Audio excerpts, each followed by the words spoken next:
Breaking news हमारे पहुंचाईंदासीं। वज़ीर आज़म शहबाज शरीफ ऐं पाक फ़ौज जे तर्जुमान तरफ़ां क़ौमी टीम खे ज़बरदस्त कामयाबीअ ते वधायूं। क़ौमी टीम बहितरीन कारकर्दगी जो मुज़ाहिरो कयो आहे।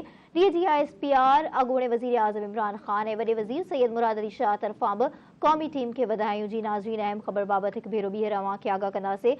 वज़ीर आज़म शहबाज शरीफ ऐं पाक फ़ौज जे तर्जुमान तरफ़ां क़ौमी टीम खे ज़बरदस्त कामयाबीअ ते वधायूं। अहम ख़बर बाबति तव्हांखे ॿुधाईंदासीं। क़ौमी टीम बहितरीन कारकर्दगी जो मुज़ाहिरो कयो आहे। DGISPR अॻूणे वज़ीर आज़म इमरान ख़ान ऐं वॾे वज़ीर सैयद मुराद अली शाह तरफ़ां बि क़ौमी टीम खे वाधायूं ॾिनियूं वयूं।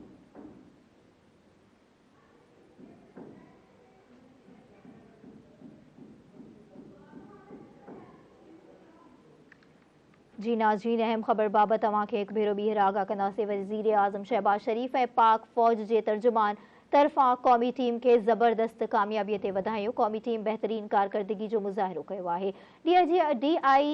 DISPR अॻूणे वज़ीर आज़म इमरान ख़ान ऐं वॾे वज़ीर सैयद मुराद अली शाह तरफ़ां बि क़ौमी टीम खे वधायूं ॾिनियूं वयूं।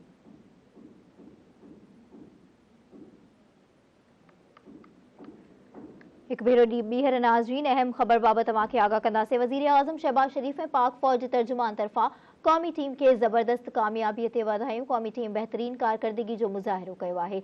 DGISPR अॻूणे वज़ीर आज़म इमरान ख़ान ऐं वॾे वज़ीर सैयद मुराद अली शाह तरफ़ां बि क़ौमी टीम खे वधायूं।